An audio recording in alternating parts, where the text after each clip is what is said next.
Bonjour. Alors aujourd'hui une petite vidéo un peu spéciale qui va certainement être partagée en plusieurs morceaux parce que je peux pas vous montrer ce que je ferai sur ces jouets vintage en une seule vidéo, ce n'est pas possible.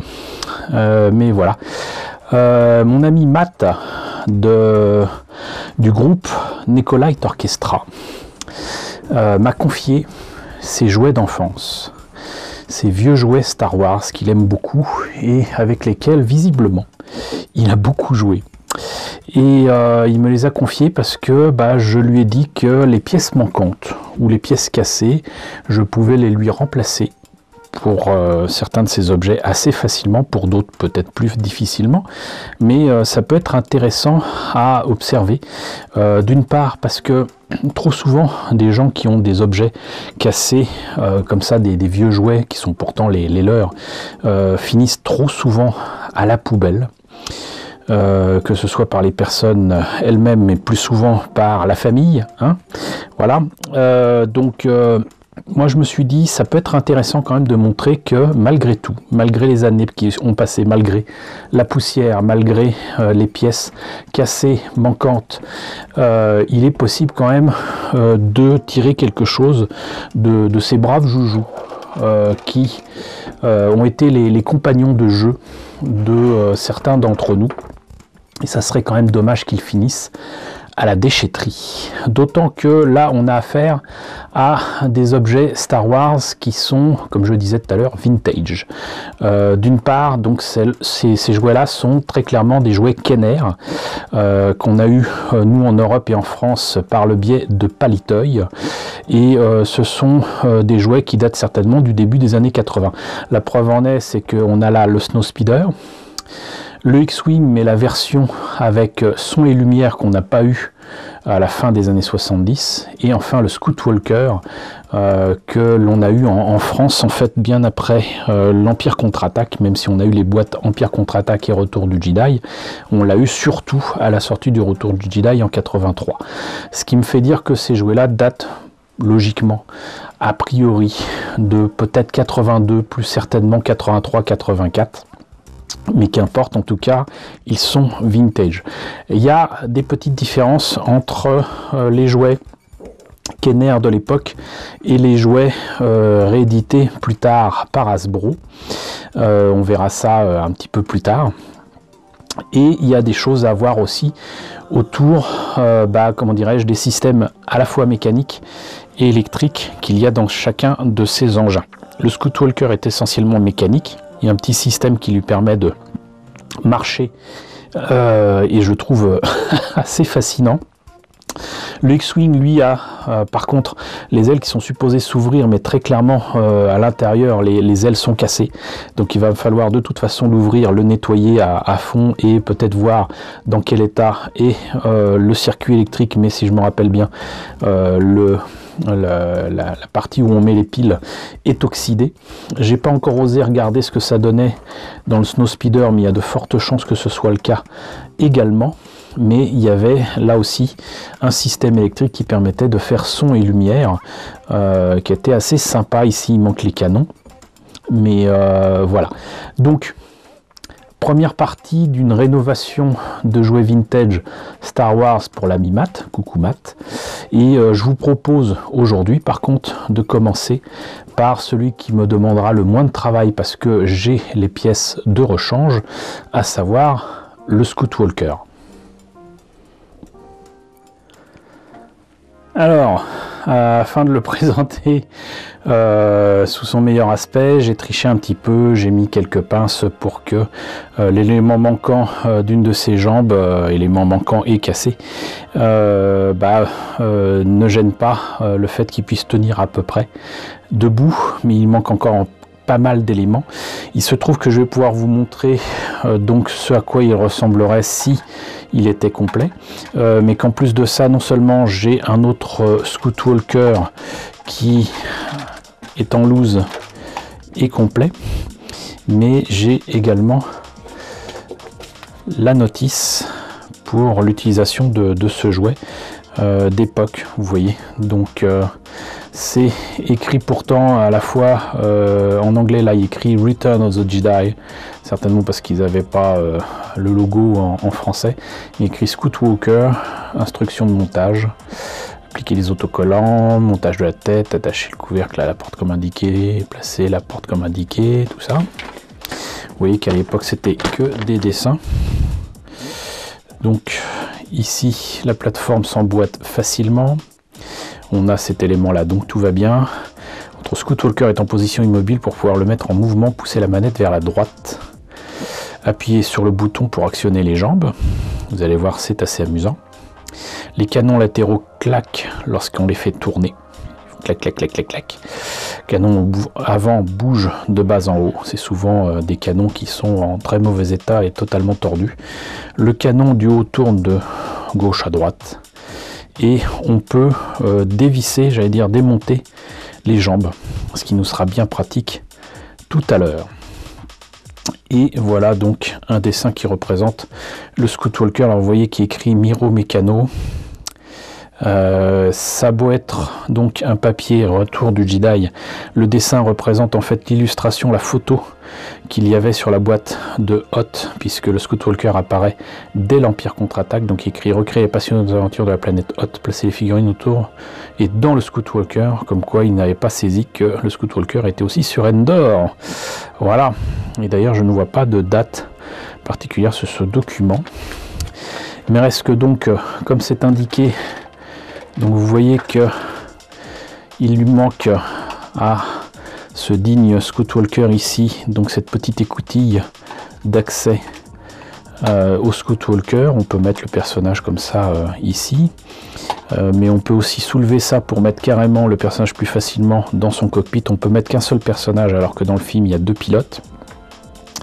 Il y a une arme ici qui est montée là, donc je ne sais pas si vous l'entendez, mais là ça fait effectivement clac clac clac clac clac. Et donc là vous avez stand et walk. Donc stand là il tient, et walk vous allez voir que donc en fait hop, ça libère donc le système mécanique, et vous voyez qu'il y a une jambe qui est plus haute que l'autre.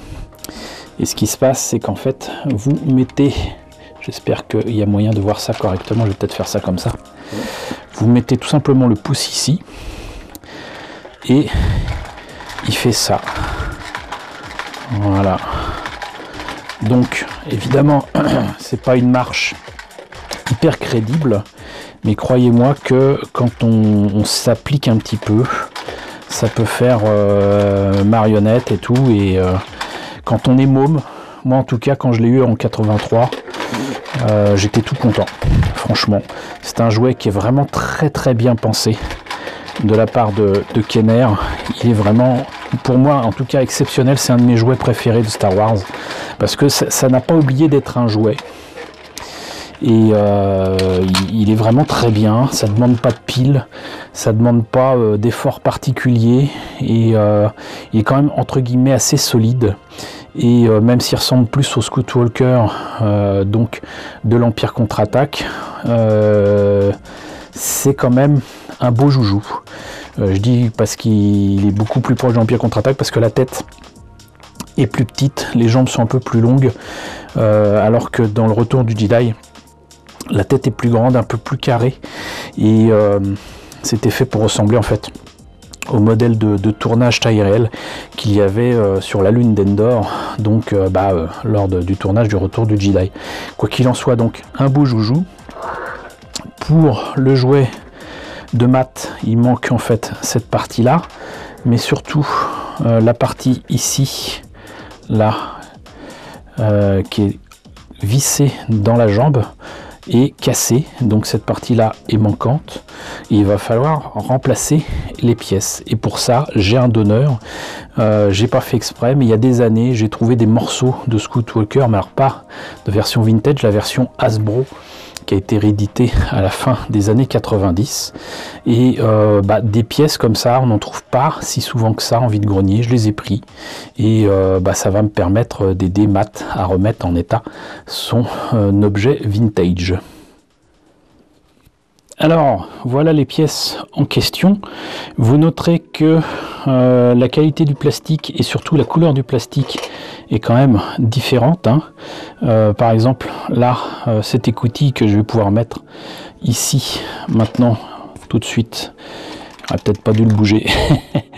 Vous voyez qu'il y a très clairement une grosse différence de couleur, mais tant pis.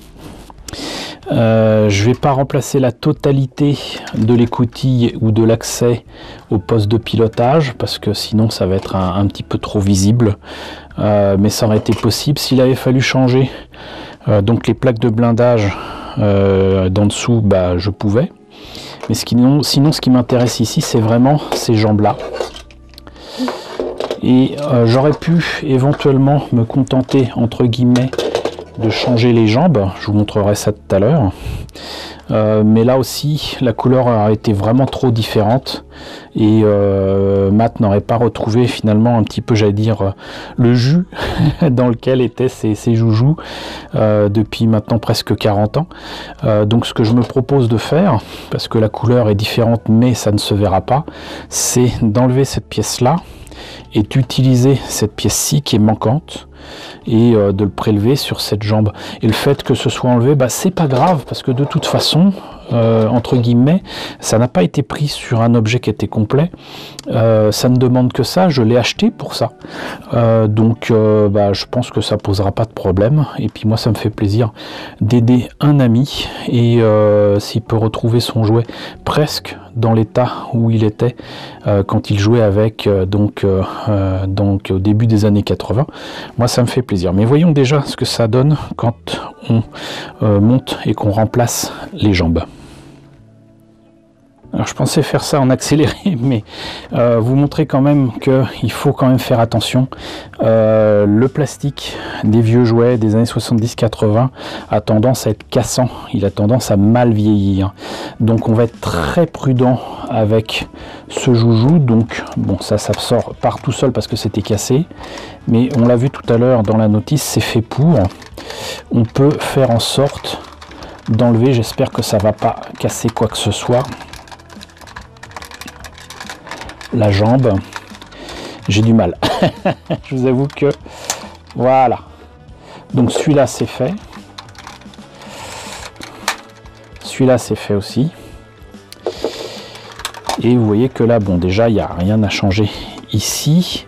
Le système a priori donc fonctionne très bien. Il n'y a rien à faire à part peut-être un petit nettoyage.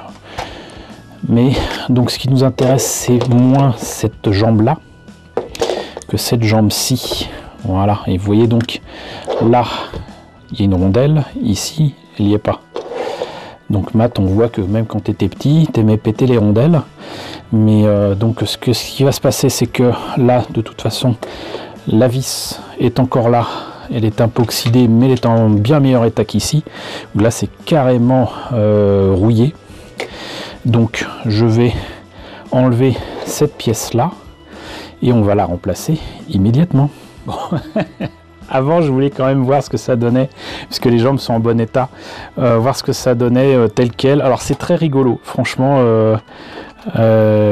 c'est presque tentant de le livrer comme ça, mais encore une fois, je ne pense pas que Matt s'y retrouverait au niveau des couleurs. Mais vous voyez que donc, ça tient bien. Et normalement, donc, voilà, ça fonctionne. Ah, peut-être pas tant que ça. J'ai pas osé forcer, donc voilà. Voilà. Et il a un petit peu de mal quand même celui-là à tenir, hein. Donc c'est pas plus mal que je mette les jambes d'origine. Vous voyez que le plastique peut travailler aussi. Et ces pièces-là, a priori, devraient convenir. Donc finalement, cet essai a du bon. Et on voit que de toute manière, ça n'aurait pas convenu totalement. Donc cette fois-ci, je vais effectivement faire la greffe de pièces.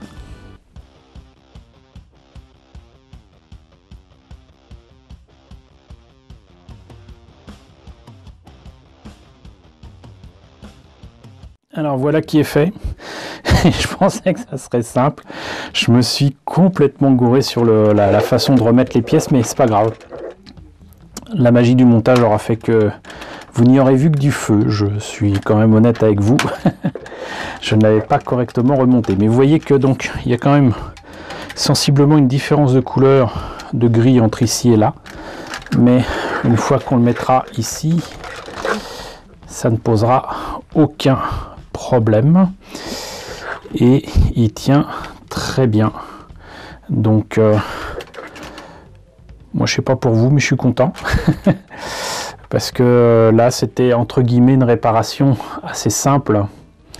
Et si ce n'est la différence de couleur, et je pense que Matt ne m'en voudra pas. Bon, il y a les canons qui sont un peu tordus aussi, mais un petit peu d'eau chaude et ça ira. Mais de toute façon, il faut que je le passe un petit peu à la brosse à dents, au liquide vaisselle et à l'eau chaude. Et ça devrait aller. Il n'est pas super stable, parce que c'est pas ses pièces d'origine après tout. Mais je pense que la greffe a bien pris. Voyons s'il fonctionne. Hop, voilà. Et bah écoute Matt, j'espère que tu es content de moi parce que là tu as de nouveau un Scout Walker walking. Les Scout Walkers sont faits pour marcher et ils marchent. Voilà. Bon. Bah écoutez, voilà pour ce Scout Walker. Moi ça m'a fait plaisir de vous montrer cette petite réparation vraiment toute simple et vraiment très très modeste, mais c'est quelque chose qui tenait à cœur à Matt et je tenais à vous le montrer encore une fois pour insister là-dessus. Un peu de nettoyage, un peu j'allais dire d'inventivité, éventuellement on peut remplacer des pièces par d'autres, les recoller, les reconditionner ou quoi. Mais là donc c'était tout simple, j'avais les pièces qui correspondaient à celles manquantes ou cassées, donc voilà, il manque plus qu'une petite arme ici et voilà, et je pense que Matt ne m'en voudra pas de ne pas lui en trouver une, mais sincèrement c'est pas grave. Voilà, un joli Scout Walker qui va retrouver son maître et qui va retrouver sa place sur son étagère, et il sera fier de l'exposer et peut-être même de le confier à sa fille. Donc voilà, un bel objet. Donc bah écoutez, j'espère que ça vous a intéressé. N'hésitez pas, vraiment pas, à me dire ce qu'il en est dans la section commentaires, notamment pour me dire si ça vous intéresse que je vous montre ce que je vais pouvoir faire d'abord sur le X-Wing, qui sera entre guillemets le plus facile à reprendre des deux vaisseaux qui restent. Le Snowspeeder, ça va être plus compliqué, il manque beaucoup plus de pièces, beaucoup de choses sont cassées, mais là il y aura un petit nettoyage nécessaire, là où bon, je vais pas vous embêter à vous montrer comment nettoyer ce Scout Walker.